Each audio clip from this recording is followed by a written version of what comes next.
Good evening friends, আমার সকল বন্ধুদের মনিকাজ রান্নাঘরের তরফ থেকে স্বাগত জানাই। সকালবেলা না একটু বেলার দিকে, আজকে যেহেতু রবিবার, তো একটু বেলার দিকে আমি গিয়েছিলাম আমাদের ফ্ল্যাটটা দেখতে। আর এখানে তার আগেই আমি যেটা দেখাচ্ছি, যে দেখো কালকে আমরা গেছিলাম, আমি আমার মেয়ে কী কী করেছি, কী কী এনেছি সমস্ত কিছুই দেখাবো। তবে কালকে আমাদের ভীষণ চাপ গেছে, কারণ হচ্ছে দোকান সদা থেকে শুরু করে বাজার হাট সমস্তই করেছি। আর তারপরে গেছি আবার তোমার চিংড়ি পোতার দিকে গেছিলাম লাইটের জিনিস কিনতে, কারণ হচ্ছে বাড়ির কাজ হলে তখন লাইটের আমরা কিছু কানেকশান নিয়েছি। সেই কানেকশানটা জন্য আমাদের যে লিস্টটা দিয়েছিল, সেই লিস্টে যেহেতু আমার বরের কোনো সময় নেই, সুতরাং আমরা দুজনেই অটো ধরে দুখানা অটো বদল করে চলে গেছি।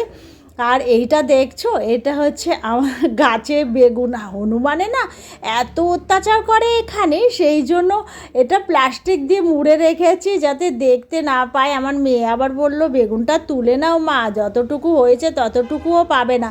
সেই জন্য আবার বেগুনটা ছোট হয়েছে ঠিকই, কেটেও ফেললাম। আর এখানে যে দোকান সদাগুলো আছে, সেই দোকান সদাগুলো সবই এনেছি। আর পুরো সপ্তাহে আমরা না মাসে আনি না, কারণ অনেক জিনিস তো একসঙ্গে বয়ে আনতে পারবো না। সপ্তাহের জিনিস সপ্তাহে আমরা নিয়ে আসি, তো সেই জন্য সেই দোকান সদাটাও একবারে করে নিয়ে এসছি।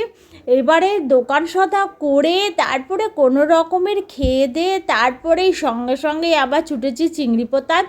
তো চিংড়ি পোতা থেকে এই যেগুলো নিয়ে এলাম, যে লিস্টটা দিয়েছে ইলেকট্রিকের কানেকশানের, সেগুলো সব কিছুই নিয়ে এলাম। নিয়ে এসে আর এত রোদ ছিল, আর তারপরে রাস্তায় এত জ্যাম ছিল, যার জন্য না মানে ভীষণ কষ্ট হয়েছে আমাদের। ভীষণ বাইরে প্রচুর রোদ ছিল, আর ছাতাও খোলা যাচ্ছে না, মেইন রোড, সেই জন্য ছাতাও খোলা যাচ্ছে না। আর এটা আমার বাড়ির ছাদ, উল্টো দিকে কী বলো তো, ঠিক বাটার গোডাউনটা, বাটার যে জুতোর যে গোডাউনটা, সেটা হচ্ছে আমার বাড়ির ওপরে। আর সকালবেলাতে না, যেহেতু আজকে রবিবার, সুতরাং সমস্ত কিছু কাচাকাচি তো সকালবেলাই করতে হয়। তো আমার বর, যেহেতু আমি কাচতে পারি না, আমার শরীরটা ভালো না, সেই জন্য আমার বরই সব কিছু কেচে দিয়েছে। আর আমি ওগুলোকে সব মেলে ক্লিপ দিয়ে সব রেডি করেছি। আর কদিন ধরেই না সকালবেলা একদম রোদ উঠছে না, কেমন জানি আকাশটা মেঘলা করে রয়েছে, জানি মনে হচ্ছে এই বৃষ্টি হবে, এই বৃষ্টি হবে, কিন্তু বৃষ্টি হচ্ছে না প্রত্যেক দিনে। আর আমাদের এই মশারি চাদর সমস্ত, যেহেতু রবিবার সপ্তাহে একদিন আমাদের সমস্ত কিছুই কাচা হয়, তো সমস্ত কিছুই আমার বর আবার কেচেছে। আমি বললাম, এগুলো কেচেছো, কবে বৃষ্টি হবে? এই দেখুন সকাল সকালই চলে এসছে হনুমান। এত আজকে হনুমান প্রত্যেকটা দিনই, এখন যেহেতু আমের বোল এসেছে, তারপরে তোমার সব কিছু গাছে আমড়ার ফুল হয়েছে, সজনা ডাঁটার ফুল, সেই জন্য না এখন এত হনুমানের উৎপাত বেড়েছে। হনুমান আগেও ছিল, কিন্তু এত লাফালাফিটা না করতো না, এখন যে করছে। আর পাশের বাড়িটা যেহেতু ভাঙা না, সেখানে সেই জন্য ভীষণ ভয় লাগে, কখন কি হয়, কখন ভেঙে পড়বে এদের লাফালাফিতে। কিন্তু সেই টেনশানেই আমার এখন দিন কাটছে। আর আজকে আকাশটা মোটামুটি ভালোই ছিল, মেঘলা ছিল কিন্তু ভালোই ছিল, আর বেশ ভালোই গরমও ছিল।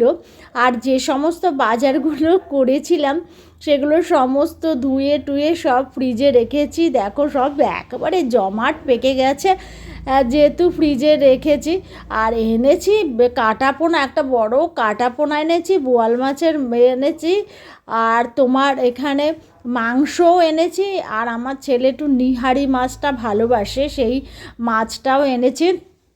তো আজকের যেহেতু রবিবার, যে রান্নাগুলো করতে হবে, আর বাজারগুলো কিন্তু আমি শনিবারই করেছি। এই সমস্ত মাংসটাও এনেছি, আর পেঁয়াজটা কেটে দিচ্ছি কুচি কুচি। কেন জানো? কারণ অমলেট খাবে বলে, সকালবেলা টিফিনে ভাত খাবো আজকে। আর এখানে শাক, ডাঁটা শাক, এখন না কচি কচি ডাঁটা তো ভীষণ ভালো লাগে খেতে, আর ডাঁটাগুলো বাদ দেওয়া যায় না, এতটাই কচি যে কোনো ছিবড়াও হয় না। সেই জন্য সব শুদ্ধই বেছে একটু, তারপরে আস্তে আস্তে সব সব কিছু করে নিচ্ছি। আর এখন আমরা চললাম সব টোটোতে করে, টোটো ধরে আমি আর আমার মেয়ে কি জিনিসপত্রগুলো এত ভারী হয়েছে সমস্তগুলোকে নিয়ে চললাম। ইলেকট্রিকের জিনিসগুলো সব নিলাম, কারণ হচ্ছে মিস্ত্রি কালকে কাজ করবে, তো বলেছে সমস্ত জিনিসগুলো দিয়ে আসতে।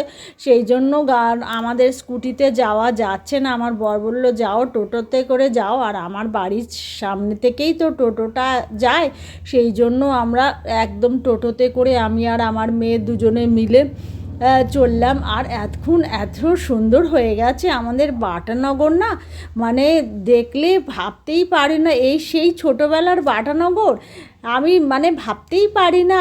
আর ছোটোবেলায় কী ছিল, এই সমস্ত জমিতে খালি গাছই গাছ ছিল। এই দেখো আমাদের ফ্ল্যাটের এখানে আজ সুন্দর বেশ এটা করে দিয়েছে কিচেনটার দেয়ালটার এগুলো ছিল না, তো এটা করে দিয়েছে, ভালোই লাগছে দেখতে। আমি আবার বললাম প্রমোটারকে খুব সুন্দর লাগছে, আর এত সুন্দর আলো বাতাস। তবে জানো তো এখনও না রঙটা হয়নি, পুট্টিটা এখনও হয়নি, কিছু কিছু জায়গায় করেছে, তবে সেগুলো আবার করতে হবে।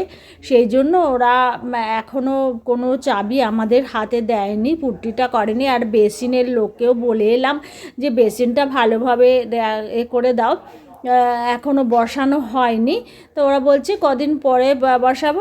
ওরা তো আবার চলে যাবে, যেহেতু ওদের ঈদ আছে। বললাম না একবারে করে দিয়ে যাও। তখন বলল ঠিক আছে। আর এইটা হচ্ছে আমাদের বারান্দাটা, আর বারান্দাটা থেকে ভীষণ সুন্দর, সামনেই না দেখতে পাচ্ছি একটু দূরে নীল রঙের একটা দেখা যাচ্ছে, ওটা না দুর্গা মন্দির।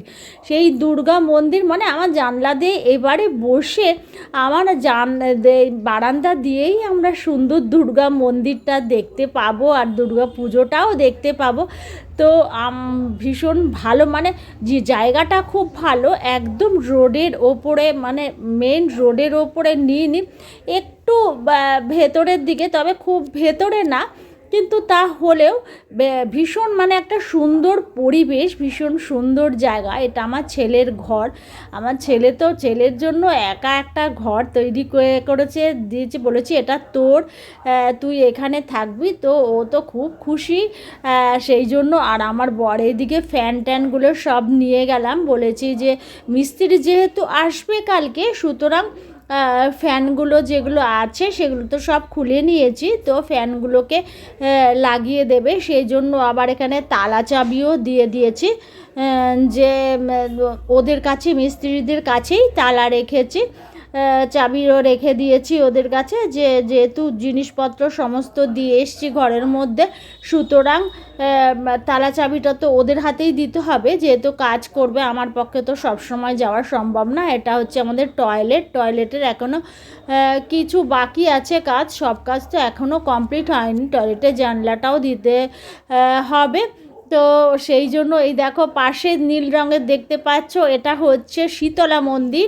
এটা হচ্ছে আমার ঘরের ঠিক বাপাশে, বারান্দা থেকেই এটা দেখা যায়, একদম আমার ফ্ল্যাটের সঙ্গেই লাগানো এই শীতলা মন্দিরটা। এখানে বিশাল বড় করে পুজো হয়। আজকে দেখি মাইক বাজছিল। আর এই চৈত্র মাস, বৈশাখ মাসে বিশাল করে পুজো হয়, এবং সেই পুজোতে পাড়ার সকলেই ওখানে খায়। তো আর বেশি কিছু বলছি না, তাহলে আজকের জন্য সকলের থেকে বিদায় নিচ্ছি।